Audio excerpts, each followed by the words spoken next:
Well, listen, thanks very much for coming back. Yeah, look, it's a pleasure to get a chance to talk to you from my kitchen again. I think from the point of view of tonight, I'm going to talk about anxiety. And if I'm being honest, and I would have said this even before. Can I be heard now? Can I start again? Sorry. Anyway, yeah, listen, thanks for coming.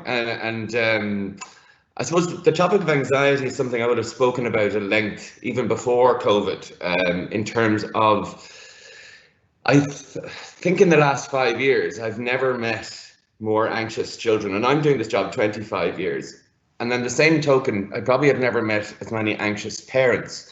And there was something about anxiety that is part of our culture and is becoming part of our culture. And I often get asked why that is. And sometimes we can point to things like technology or kind of social media and things like that, but it's happening at a much earlier stage and it's not undeniably linked to that. But I think there is a pressure in terms of our own expectations that are different, and that they come from us as parents having different expectations of what we want for our children and what we want our children's lives to be. And that pressure seeps down into, I think, from the point of view of our systems in terms of our schools, our friendships. There's a kind of hyper-comparative, high-pressured culture that seems to be kind of taking more of a grip of our society than ever before. But in order to understand anxiety, we have to understand what it is. And exactly what anxiety is it's the fear of the unknown. So anything that you don't know the outcome to, that creates anxiety. And that's why you get anxious about a job interview, or you get anxious about an exam or a driving test, because you don't know whether you're going to pass or not. And the idea is that once you know the outcome, the anxiety should go away. But I think from the point of view of many of our life is lived in uncertainty. And I think with obviously the pandemic of COVID, we've never lived through a more collective unknown than we are now. And what we're noticing then is that people who've never struggled with anxiety are now struggling with it. And the idea that we don't know when this is going to end, it has impacts on the way in which we're relationships and what we're allowed to do and how our freedoms are kind of restricted. All of those things make us more and more anxious because they create more and more unknowns. But anxiety is not always bad, and it's not acceptable or expected that a child wouldn't experience anxiety. Anxiety is an important part of development. And what we want in terms of anxiety is a thing called surmountable stress. And that surmountable stress is normative. That's what gets you up in the morning. That's what gets you to prepare for things. It's what kind of the ramifications of not doing your homework and the anxiety about not having anything to hand in motivates you to do it. So a certain degree of anxiety is understandable, developmental, and important. So we shouldn't expect that our children never experience anxiety. But there is a point where how much is too much. And when that surmountable stress becomes unmanageable and starts to impact on a child's functioning, then that dial is flipping into something, you're kind of edging into the red a little bit. And the forms of anxiety that we know, there's kind of generalized anxiety, which are children who are generally, or adults even, who are generally anxious about most things. So they kind of would have a kind of a fearful, and they would look at life through the lens of threat. My mother would be a good example of that, in terms of my mom would worry about things. So years ago when I bought a new car and I brought it up to my mom and I was showing her the leather seats and showing her the automatic and this, and her first instinct was that will attract thieves to your house. And so the idea was that she couldn't enjoy the moment of the celebration. Everything was seen through the lens of threat. And that's what anxiety can assist us to do. The second type is a social anxiety. So children might struggle to speak out in class, or they might have struggled in social groups. The other is panic disorder, where children will experience physical, biological panic attack, and it might not be because of any kind of known or obvious trigger. The next one is obsessionality, where a child might have obsessional worries about something and might get involved in rituals in order to kind of stave away anxiety, and kind of a hyper superstitious type of element to it. And the last one is phobia, where children are just anxious about a specific thing. So it might be about dogs, or it might be about flying, or whatever the case would be, and they'll have this kind of specific fear about that, but it won't necessarily be pervasive across their lives. But the commonalities in all of these anxious presentations is that anxious people do a number of things. And the first thing that they do is they overestimate the challenge and underestimate their own ability. And what I would say Our role in therapy and our role as parents is to put the challenge in perspective and to nurture the child's sense of their own ability, because we have to bring in context and perspective to the challenge, that the anxiety is making it. I wouldn't be able to, it's too big. You have to be able to say, no, you are able for this, and you're managing that. And sometimes we don't allow that to happen, because sometimes we over kind of doom for children, which is helpful because they don't have to face the adversity. But the other message in that is, and I give an example of the first day your child is in school and they're anxious about leaving you in junior infants, and you kind of hover around and you want to be there for your child because they're upset. But the second message that you're giving in that situation is, I don't trust these guys either, which almost makes the anxiety, the fear worse. So the idea that sometimes we enable anxiety by overdoing, and sometimes we have to step back and say, look, I believe you can do this, and I believe in your ability to manage it. And that helps them to not underestimate their own ability. The second thing we do is we concentrate on the uncontrollable variables. And we'll see this through the pandemic, where people are saying, I'm really worried about house parties, and I'm worried about golf outings in Clifton, and all these things that we can't really manage. Worrying about the uncontrollable variable just makes us more anxious. It doesn't help us to feel any better. Children can tend to do that as well. And the second thing is we over-control certain aspects of things, which is the opposite side of the spectrum, where we would have seen that in the pandemic when we all ran out and bought toilet roll for some unknown reason, that having enough toilet roll was making us feel a little bit more ready for what was to come. If you've had relatively few past experiences of surmountable stress, you maybe are going to get anxious. If you sweat the small stuff, or if your priorities are a little bit skewy, and most importantly, if you've low self-belief. And the self-belief, self-worth and self-value is the foundation for combating anxiety, because when things go wrong, we have to rely on our relationship with ourselves, and we really need to nurture that aspect of a child. And again, I might have said this last week, but many people confuse self-confidence with self-worth.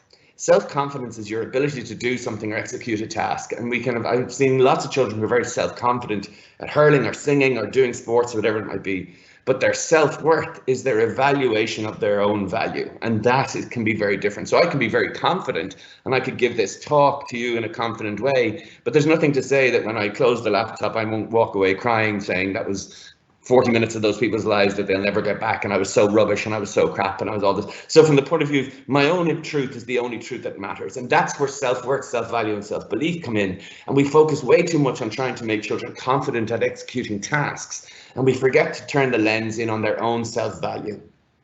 But there is an issue that, obviously anxiety is a problem and has been before COVID. And there's a My World survey that said, that 25% of Irish children will suffer from anxiety and depression. That's a huge stat. That's 25%. What is that? 2 in 10 young people will struggle with anxiety. That tells us something, that there's something we're not doing. And it may be that there's more pressure, or it may be that in some ways our children are lacking a resilience. And for me, it's both.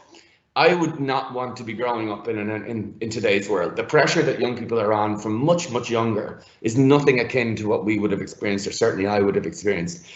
What we see traditionally in the 14-year-old, like issues around eating disorders, we're seeing in the 11 and 12-year-old. And the pressure on children to be older, younger is creating much more pressure. But the natural resilience to kind of brush that off is questionable. And there is a wonderment around whether we have over-sanitized our children's lives, that we haven't introduced them into disappointment or frustration, or we have over-invested in external variables and under-invested in their own sense of internal variables, like their values as people. But again, we're not entirely sure on that. But when we're treating anxiety, we have to treat both things. We have to treat the environment and try and make that as least as stressful as possible, but we also have to nurture the child, and we have to build up their self-worth, self-value and self-belief, because that's the thing that's going to combat the anxiety. And in terms of the new abnormal that we're living in now, and again, what is this going to do to our children's levels of anxiety? It's not good, and I have worries about it, because I think being told that we have to keep away from people when we're anxious is really difficult, because we seek proximity. Having to rely on communicating just through our eyes and not having to see people's facial expressions are going to make us more anxious. But most importantly, this idea that we see children as vectors, and there's a way in which we develop a sense of ourself, is that we see ourselves through the eyes of the other. And if children are growing up with a look of, what are you doing here, and you shouldn't be touching that, and that is going to impact on their self-value, self-worth. And I heard lots of children recently who won't go to petrol stations, they won't go into the shops anymore because they don't like how it makes them feel. And that idea is where and I understand during the pandemic we had to kind of go with the fear narrative to make sure we were compliant, but we were encouraged to behave like we were toxic. And as an adult, you can understand why, but I'm not so sure a child understands to the same level. And I just wonder whether they have no pre-COVID coping strategies, and younger children learning these social nuances in this kind of abnormal world. I wonder, and I hope it won't have an impact on their self-esteem and self-worth. And there's a real onus on us as parents to try and nurture that and protect it. And again, the true impact of COVID isn't really visible until you reboard. And like, we don't tend to get huge amounts of referrals for anxiety over the summer holidays or over Christmas holidays. When they seem to peak is in September, October, or January, February, when you're returning to the systems that involve scrutiny. And those things usually are school, peers, relationships, sports, where there's a scrutiny on the A's and B's, and you're streamed and you're scrutinized for your ability and your grades and all that sort of stuff. And this kind of external variable creates high levels of anxiety in children. I do believe that we've gone far too much onto the league table side of things in terms of how we understand the holistic idea of a human being to be. And those measurements are really narrow, but children get caught up in them. And as parents, we need to be able to manage it. And I would say, I'd go back to these 5 principles that we first have to be containing. Right, so containing is about allowing your child to be themselves and to explain and feel anxious, but also being aware of your own anxiety and containing that first. So containing your child. When you contain your child, a containing parent makes their child feel heard. They may feel disagreed with, and it's not about agreeing with everything they say, but they will feel safe. The second thing to do is feel structured. And if you're a structured parent, that means you're reliable and you're consistent and you're predictable. And in that world and in that safety of that, there is safety in the structure, safety and predictability. And the child knows where the line is, and they know how to manage it and stay within it. And that makes them feel safer. The third thing we need to do is be more validating. And I'd say to you, the anxious child seeks visibility. And visibility is really, really important, because if I don't feel visible if I take an anxious child and they go to the park versus a non-anxious child, the non-anxious child goes on the swings and slides and all that, and intermittently they'll check back to see if mom's still there, whereas the anxious child is looking back all the time, so that they don't believe that they are held in mind. So that's why they demand that kind of proximity and closeness, and they demand that visibility. And that's the child who, will want you to see them. And if they don't feel seen or they don't feel heard, they will develop visibility through a symptom, and the symptom may well be anxiety, stress, worry, panic, not eating, not sleeping, whatever the case may be. And we as parents need to be careful that our child doesn't have to be sick to be seen. And I think that's a really important. I'm going to say that again. It's really important that they don't have to be sick to be seen, that we actually catch them being good and manage them to feel more visible. And some children need more visibility than others. Their temperament just means that they have that extra bit of demanding. And that's why I'm saying to you, there's no one way to parent, because one child will need a different degree of and different levels and different kit gloves than another child will need. So the parenting skill is being flexible and adaptable to the child's needs. The fourth thing is being an involved parent, and that doesn't mean you are over involved in your child's activities and you make all their decisions for them.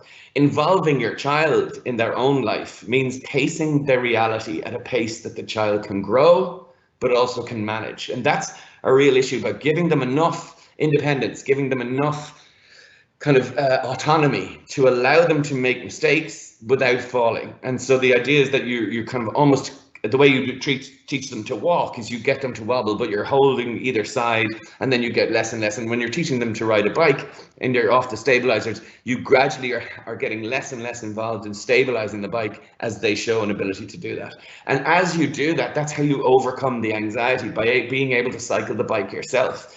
But if you don't allow a child to ever come off the stabilizers, then they're going to feel that you don't believe that they can. And that's about how we involve them in their own choices. And finally, it's about being supportive.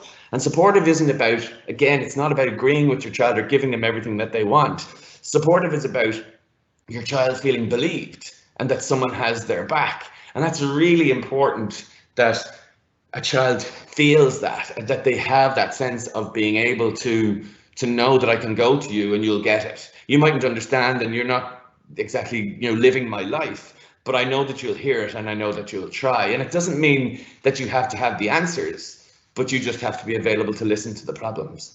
And then obviously when I wouldn't like you to see those kind of 5 things as steps, because they're not, they're concepts. Some children will need more support than others will need more validation, others will need more structure, etc. And it's about trying to gauge the needs of your child and trying to respond by being flexible to be able to do that.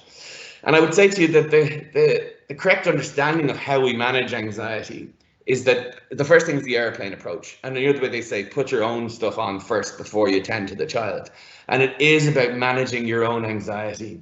If lots of anxious children have anxious parents, and our anxiety is, and I would say this in a time when we're in the middle of a pandemic, but anxiety is contagious too.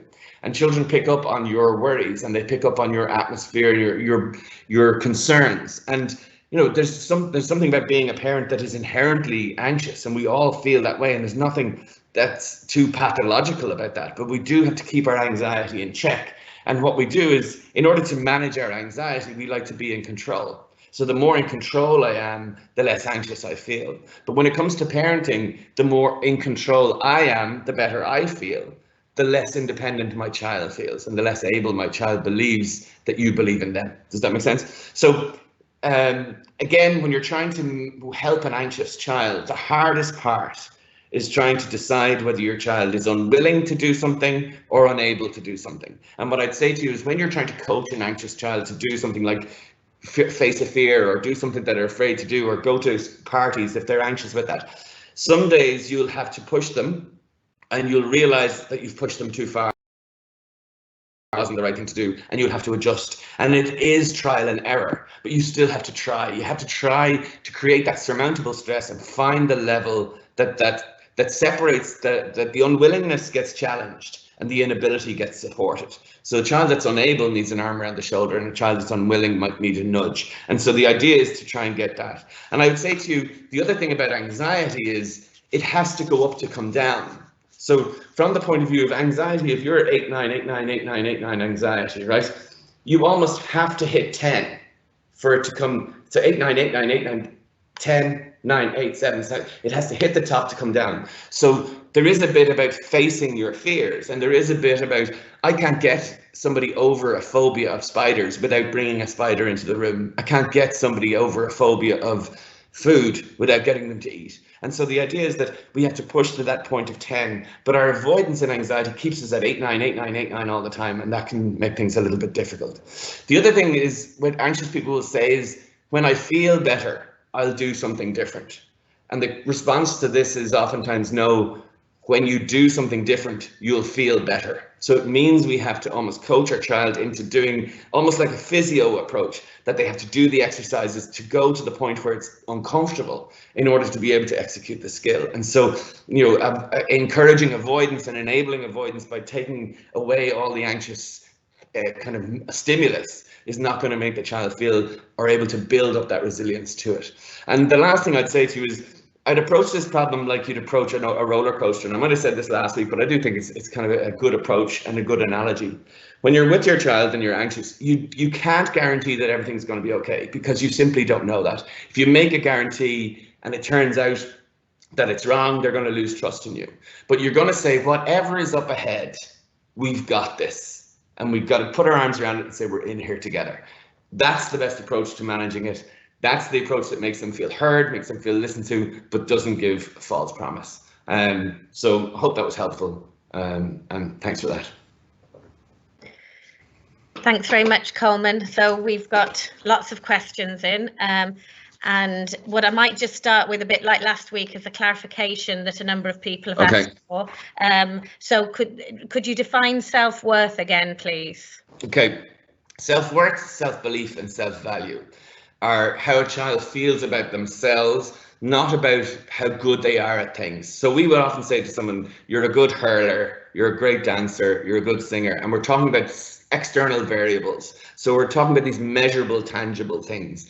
But we probably don't, there's no prizes in school usually for the kindest, the most generous, the most creative, the most loyal, the most mean. And these internal variables is where self-worth exists. So it's about my evaluation of my own value to myself, as opposed to, and I would see lots of children who would say, I try and do everything that I've spent my life being who other people want me to be, and I forgot to be myself.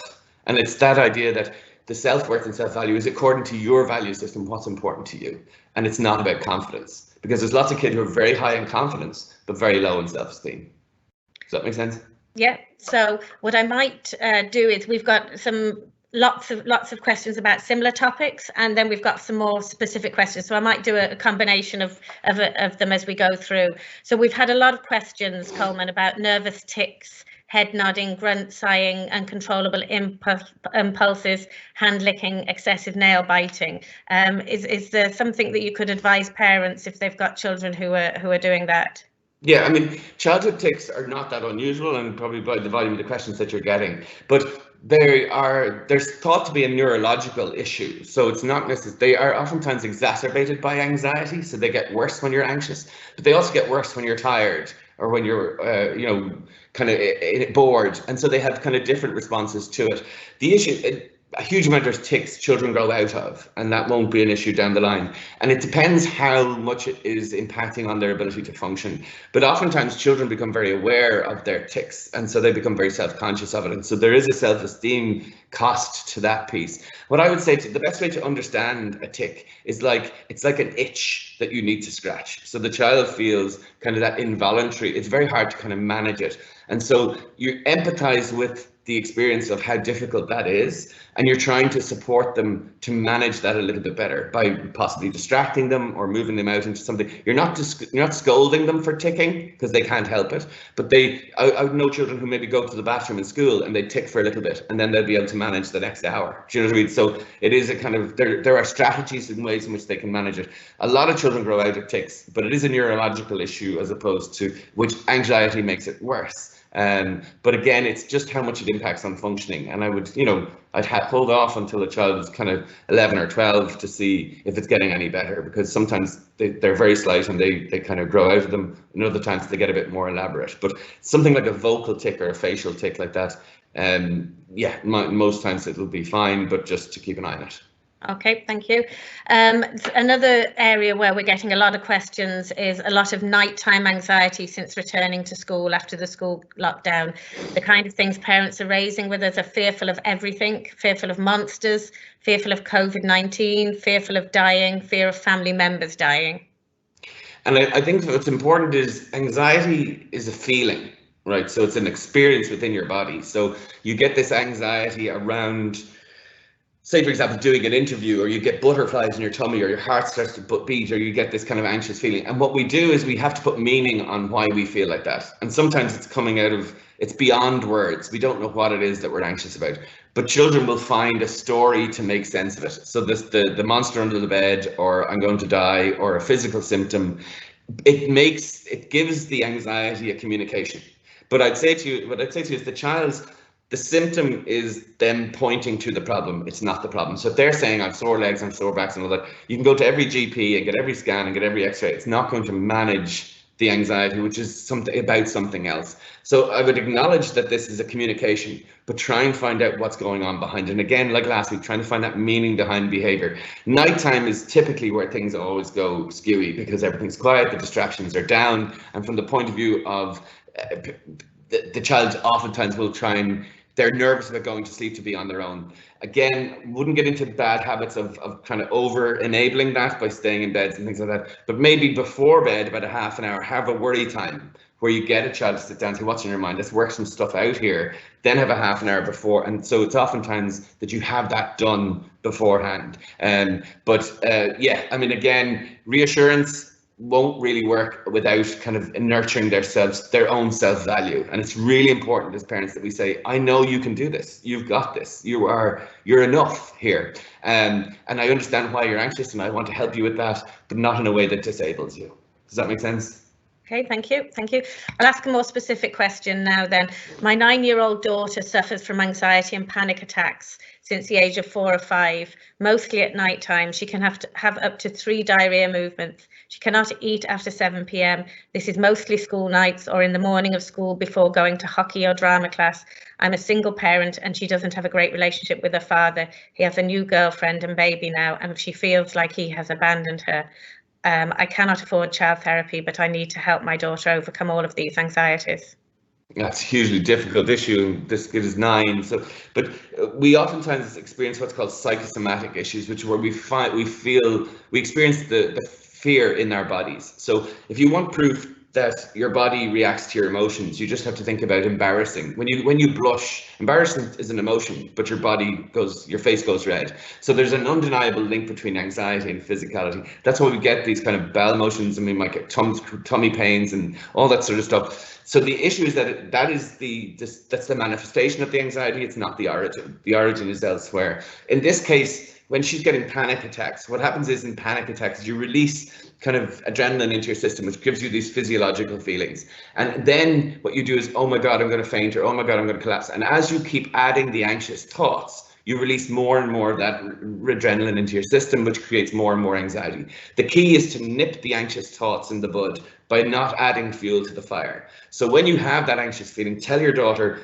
you know what this is. You've got this. This will pass. Breathe. The adrenaline will move through the system and move on. And you learn to manage panic attacks in that way. It's the added thoughts, it's the cognitions that create more and more release, which create more and more panic. Does that make sense? And so really intervening at a thought level, because the emotion is there. It's how we think about it that creates the emotion to get worse or get better. And trying to nip those thoughts in the bud and practice it with your daughter, that when she gets that anxious feeling, to identify it, know the signature tune, and try and manage not to put fuel on the fire by adding thoughts to it. But if there's lots of stuff going on with her dad and all that sort of stuff, she may need to talk to someone. And if it's not you, is there an aunt or another good enough adult in her life that would be able to have a listening ear and just hear it from her point of view? Because she may not want to burden mum with the worries that she has about dad, but she might have worries nonetheless. And so again, trying to find that one good enough adult would help this situation, I think. Okay, thank you.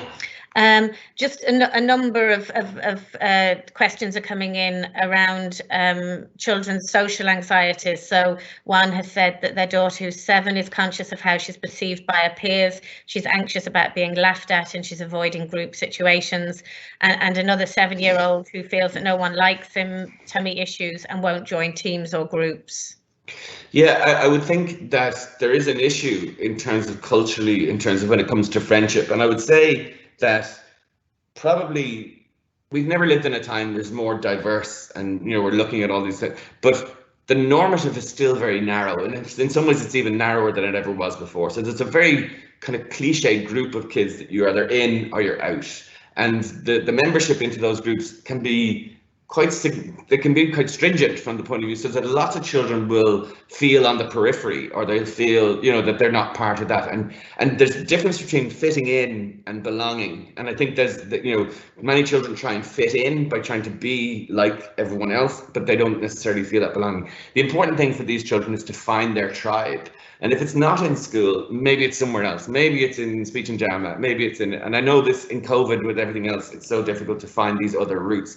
But hopefully as these things settle, you need to find a place where they feel that they belong. But they need to be able to put themselves out there a little bit. And we're going to talk in 2 weeks' time about savviness in relationships and how to manage friendships. And we'll talk in a lot more detail on that seminar about this. But for the moment, the anxiety about mixing with friends is probably very real, but it may be that there's just a very elitist group within that clique that they are struggling to find their way into. And I would say, if that doesn't work for you, try and find it somewhere else, because we'll get the self-esteem and self-nurturance. If it's not within the school group, it might be in your sports club, or it might be in your speech and drama, or it might be in some group where, and the importance of finding your tribe is hugely, hugely important. And I would go to the ends of the earth to find a tribe for your child. Okay, thank you very much. My daughter, who's 5, is struggling since returning to school. She repeatedly goes to the toilet, doesn't make anything either at school or home. She's very worried about hygiene and everyone following the rules. She thinks she's going to die. Yeah, again, and I just think this is, I've said it on record, I just think it's so unfair. Like a 5-year-old shouldn't have to think about these things. And if there is any sort of an underlying anxiety, this COVID narrative is absolutely going to bring it up. And again, you know, I featured in a documentary there, you might have seen the big school where we filmed the children going back to school post-COVID. And there's so many rules, and, you know, you can't share, and you can't eat out of your lunchbox, and you can't, you know, eat off the table, and you can't put your bag in the ground. And I understand why they have to meet all those rules, but can you understand it from the position of the child? It must be so difficult to adjust to that new abnormative, if that makes sense. And for children who will want to control things, they will overinvest in the cleaning of their own materials. Like that's that over control behavior, a bit like going and buying all the toilet roll. You're just trying to make yourself feel as safe as possible.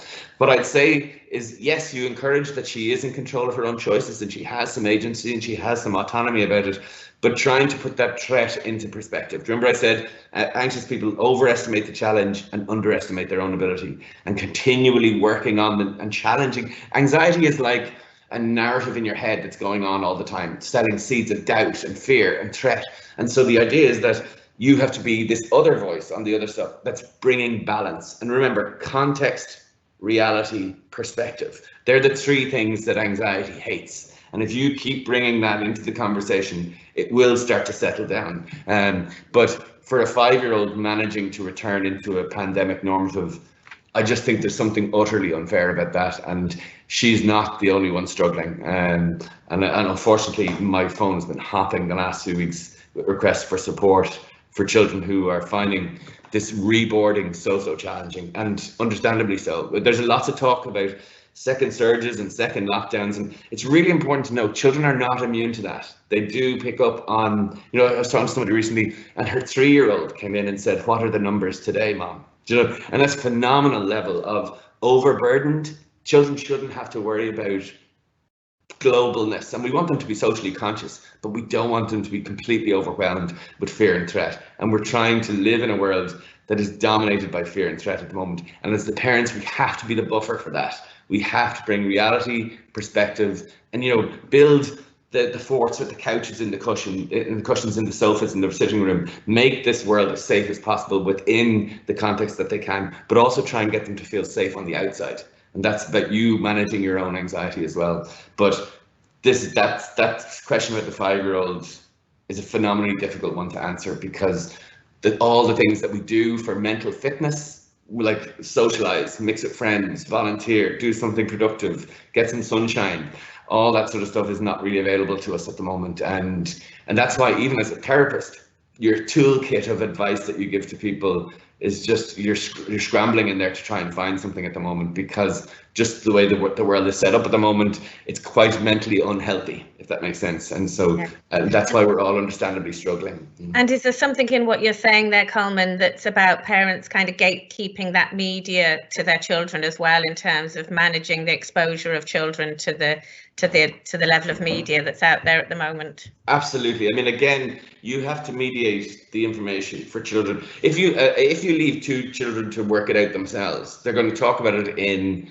the playground. And if you watch children in the playground, they're going to go, "I have COVID-19," and, you know, and so there's this kind of high level of drama and hysterics, and they're trying to make it dramatic for the point of view of engaging. But there's also going to be a child on the periphery who's not really going to get that that's joke or hilarity, and so you don't want that just to be the source of it. But you also don't want to be Sky News or the 6-1 News or Tony Holohan coming out saying how many people died today. You don't want children to be exposed to that either. So from your point of view as the parent, you have to get them to be conscious of washing their hands, covering their mouth, and it being as safe as possible. After that, you don't really want them to be overburdened with any of the other worries. They're too young, they're too small, and we have to manage to protect them. And that means managing our conversations at home between husbands and wives, and we can't have the dinner table, because I've had it here, and my 5-year-old came in and I was watching something on TV and he just went, "Not more coronavirus." Do you know what I mean? And that was my cue to maybe turn that off for a little while. Okay, thanks. And another question in here. My son is hearing voices in his head and I'm very worried. He is only 9 this week. Could this be my child is anxious? Yes, and again, there's a very difference between a thought and a voice. And I think sometimes thoughts feel like a voice in our head. Now there obviously are things where the symptom of something more sinister and serious could be hearing a voice in your head. But at 9, my guess is that's a thought. And it's him trying to think things out a little bit. It would be on the more kind of acute side of a symptom of anxiety if those thoughts are kind of that strong for him. Encourage him to talk about them, encourage him to be honest about them, be available to have the conversation. But like that, if I'm saying to you, it might be the voice of thought of threat.